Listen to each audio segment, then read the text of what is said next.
The late signing period is less than 2 weeks away. Jordan Ham joins us with the latest, the recruiting insider here at Sports 360 AZ. Let's just go down the list of guys that have got to get the dotted line signed on the first Wednesday in February. Darvon Hubbard, running back, was at Ohio State a commit. Now he's leaning a different direction. Where are we at with Darvon Hubbard? Yeah, so he visited Texas A&M this past weekend, also getting interest from the likes of Iowa State, Maryland, also visited Purdue earlier in this high school football season. So he's starting to make some progress on that, but obviously the big visit was Texas A&M this past weekend. Jake Griffin, where are we at there? Yeah, Jake Griffin's really blown up in the second half of the football season, has about a third of the Pac-12 with offers right now, and also has the likes of Boise State very interested in him. He visited Oregon State, and if Oregon State could add Jake Griffin, that'd be a pretty good crew going up from Arizona to Oregon State when you think of Cooper Darling, the interior lineman for Williams Field. So getting a couple guys along that offensive line from the Grand Canyon State. I didn't see many more athletic, get-it-done players than Jalen Early this last season at Millennium. I saw him up close during the playoffs. He was terrific.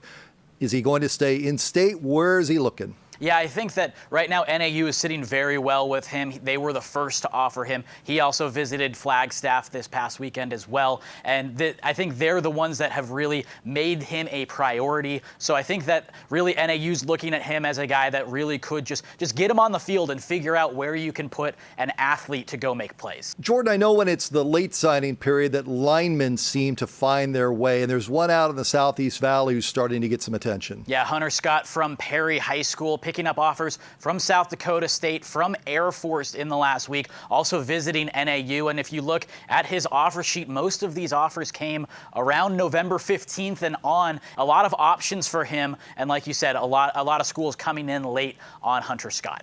Stick with Perry, Brock Lane, big tight end. They've had success there at that position in the past. Yeah, having a nice little run where you look at Kyle Patterson, now Brock Lane.